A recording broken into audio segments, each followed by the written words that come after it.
올해 바이오 업계는 회계 이슈로 주가가 급등락을 반복했는데요. 시장의 변동성이 커지면서 금융당국이 구체적인 감독 지침을 마련하고 과거의 회계 처리를 제재하지 않겠다는 결단을 내렸습니다. 금융당국의 정책 담당자와 직접 얘기 나눠보는 시간을 마련했는데요. 손영채 금융위원회 공정시장과장 나와 있습니다. 어서 오십시오. 네. 주식시장에서도 큰 화두였습니다. 금융위원회에서 어떤 결단을 내릴까? 결론적으로 제재보다는 좀 계도 쪽으로 하자 해서 또 투자자들도 좀 안심을 하는 모습이었고 네. 소식이 들려오면서 다시 한번 제약바이오주 반등을 하기도 했었는데 좀 자체적으로 이런 결론이 나온 배경은 어디에 있다고 설명할 수 있을까요? 아시다시피 이제 기업들이 그 IFRS 체제 하에서 회계 처리하는데 어려움이 많습니다. 네. 또 제약 바이오사들도 이제 그 연구개발비 회계 처리를 어떻게 해야 되느냐가 회계 기준상 불명확한 부분이 있기 때문에 참 어려워하고 있었고요. 예. 이제 이 부분에 대해서 글로벌 그 대규모 제약 회사들에 비해서는 우리나라 회사들이 좀 연구개발비 자산화를 일찍 한다 그런 언론 보도도 있었고 네. 해서 이제 금감원에서 작년 말에 이제 이 부분을 테마 감리하겠다 했었고 또 이제 올해 초에 그 주석공시 모범 사례 같은 것을 제시했고요. 이제 4월부터 감리 착수를 했는데 이제 회사들에 대한 그 지도 부분이 좀 그 기간이 짧았던 면도 있었던 것 같습니다. 좀 예. 아쉬운 점도 있었고 또 이제 불명확한 부분에 대해서 감독 당국이 너무 엄격하게 하는 게 아니냐 그런 시장의 의견들이 있었고 또 어떤 그 명백한 회계 부정 이슈가 이제 특정 회사의 이슈가 아니고 이게 산업 전반으로 좀 퍼지는 좀 시장의 불확실성 문제가 있었기 때문에 감독 당국이 나서서 좀 그 감독 당국의 입장을 구체적으로 밝혀주는 게 필요하겠다 이렇게 생각을 했고요. 예. 어차피 이제 궁극적인 목적은 우리나라 회계 투명성을 높이는 것이기 때문에 제재보다는 지도를 해서 회계 투명성을 높이는 게 더 효과적이겠다. 예. 업계에서도 더 수용을 해야 되니까요. 네. 네. 그런 면에서 이렇게 했습니다. 이런 결과가 나오기까지는 업계와도 좀 수차례 접촉이 있고 여기서 어느 정도 조율도 된 것으로 알고 있는데 과연 이 과정에서 업계는 어느 부분을 가장 좀 강력하게 주장을 했는지 그리고 이게 어떻게 반영이 됐는지도 그 과정이 궁금해서요. 네, 이제 업계 또 이제 회계 기준이 복잡하다 보니까 회계 기준원하고도 이렇게 여러 차례 회의를 했고요. 예. 업계는 또 회계 법인들이 회계 감사를 했기 때문에 회계 법인에 있는 전문가들하고 많이 얘기를 했습니다. 말씀드렸듯이 IFRS가 복잡하고 어렵다. 예. 또 이게 제약 바이오 산업은 장기간에 매출이 발생하지 않는 구조고 또 우리나라는 바이오 시밀러의 강점이 있지만 신약 개발에 있어서는 외국사들에 비해서는 이제 신생 사업인데 이런 부분에 대해서 글로벌 제약사들하고 똑같은 기준을 요구하는 것은 맞지 않다. IFRS의 그 원칙을 중시하는 IFRS의 특성에 맞게 좀 회사에게 재량을 달라는 것이었고요. 하지만 이제 감독 당국에서는 이게 회계 투명성을 또 높여야 하는 그런 사명이 있기 때문에 예. 금감원에서는 문제 제기를 할 수밖에 없었고 이 부분에 대해서 약간의 입장 차이가 있었습니다. 근데 이제 회계라는 것이 무엇인가에 대해서 서로 이제 생각들이 좀 다를 수 있는데 다른 나라 선진국들의 사례를 봐도 이 정책적인 고려가 또 이렇게 포함될 수 있다.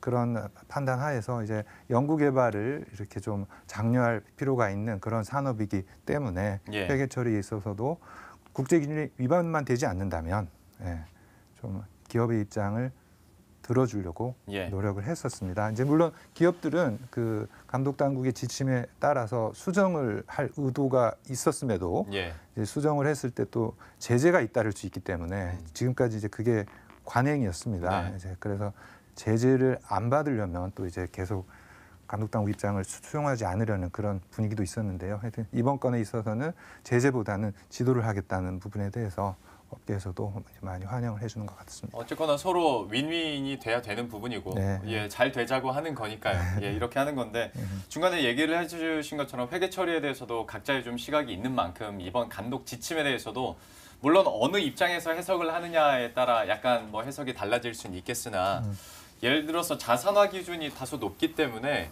이제 초기에 시장에 진입하는 기업들에게는 좀 불리하다라는 내용도 분명히 있긴 하거든요. 네네. 여기에 대해서는 어떻게 생각하십니까? 예, 이제 두 가지 말씀드릴 수 있겠는데 이제 완전한 신약 개발보다도 우리나라에서 많이 하고 있는 바이오시밀러의 경우는 임상 1단계 이전이라도 사실은 이제 최종 그 성공 확률이 높습니다. 예. 이렇게 미국 통계를 보면 한 46% 가까이 되기 때문에 지금 이번에 저희가 감독 지침에서는 임상 1단계 시작 승인은 있어야 된다는 그런 지침을 냈지만 회사에 따라서는 예. 이제 전임상 단계에서도 그 약품의 성공 가능성이 높다는 것을 증명을 한다면 예, 전임상 단계에서도 일정 부분은 자산화를 할 수 있을 거고요. 또 이제 다른 경우는 그 최종 전부 판매 승인을 목표로 하지 않고 어느 정도 임상 단계에 성공을 하면 그 자체로 외부에 매각을 하는 이런 회사들도 있습니다. 예. 그런 회사들은 또 그 특성에 맞게 그 이전 단계에서 자산화를 할 수 있습니다. 하지만 이런 경우에 이제 자산의 가치가 있다. 또 그 임상 결과물을 외부에 판매하려는 그런 계약 같은 것들이 진짜로 있는지 이런 부분들이 이제 중요한 판단 근거가 될 수 있을 것 같습니다. 예. 그러니까 뭐 철저하게 하면서 어느 정도 합리성은 좀 계속 네, 제고를 네, 하겠다라는 것으로 좀 얘기를 할 수 있을 것 같은데요. 좀 반대 입장도 분명히 있지 않습니까? 여기에 대해서는 현재 감독 지침이 나온 이후에 반응이 어떻던가요? 반대 입장이라 하시면 이 기준이 너무 완화된 거다 이 예. 말씀인가요? 네. 저희는 이제 양쪽 의견이 전부 다 있는 게 맞습니다. 네. 이제 하지만 저희가 이제 외국의 그런 문헌들을 확인한 결과 일반적으로 최종 전부 판매 승인이 한 50% 이상이 넘으면 네. 감독 당국에서도 좀 용인할 수 있다. 그 기준을 이번에 밝혀준 것이고요. 하지만 임상 단계에서 자산화를 한 것이 이제 외국의 글로벌 관행하고는 좀 다른 부분이 있기 때문에 예. 주석을 통해서 지금 임상 단계에서 자산화한 것들의 가치가 시간이 지나면서 어떻게 변하는지를 명백히 밝히게끔 그렇게 주석 양식도 이번에 새로 제시를 했습니다. 참 이렇게 감독 지침이 만들어지는 과정에서 많은 분들이 느끼셨겠지만 약간 좀 불분명한 부분은 충분히 공론화를 할 필요가 있어 보이고요. 그리고 또 합리적인 부분 그리고 기업들을 생각해야 될 부분도 충분히 있는데 지금까지 얘기했던 것은 어떤 이번 감독 지침에 대한 평가 혹은 앞으로의 방향성을 얘기해 주신 거고 좀 구체적으로 앞으로 어떤 스탠스를 유지할 거다라는 구체적인 설명이 가능할까요? 이제 또 IFRS 말씀을 드릴 수밖에 없는데 그 회계라는 것이 예. 이렇게 책임을 묻는 거지 않습니까? 그 말 예. 그대로 이제 어카운팅 책임을 묻는 건데 IFRS는 책임의 범위를 더 넓힌 것 같습니다. 이제 네. 회사들한테 재량을 더 많이 주면서 그 재량 부분에 대한 책임까지 져라.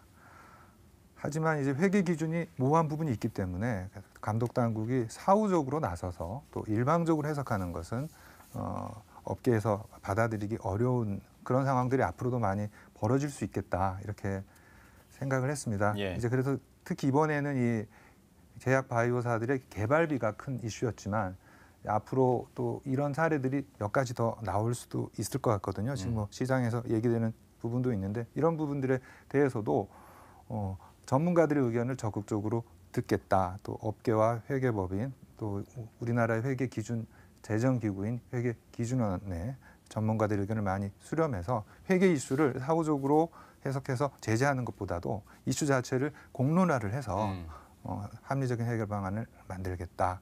이런 이제 그런 방향하에서 이번에 감독 지침이 좀 좋은 첫 사례가 됐으면 하는 그런 바람입니다. 예. 참 이런 부분에 대해서 이번 감독 지침에 대해서 자세하게 좀 설명을 듣고 앞으로의 방향성에 대해서 설명 또 듣는 시간을 마련하고 있는데요. 마지막 질문이 될 것 같습니다.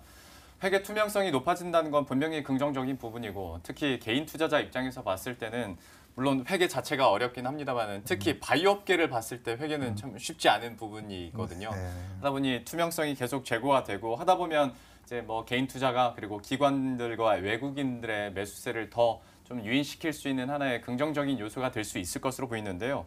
마지막으로 이런 흐름 속에서 바이오 기업에 투자할 때 저희가 증권사 입장은 많이 들어봤는데 네. 금융위의 입장은 딱히 들어본 적이 없는 것 같아서요. 그 입장에서 한마디 해주시죠.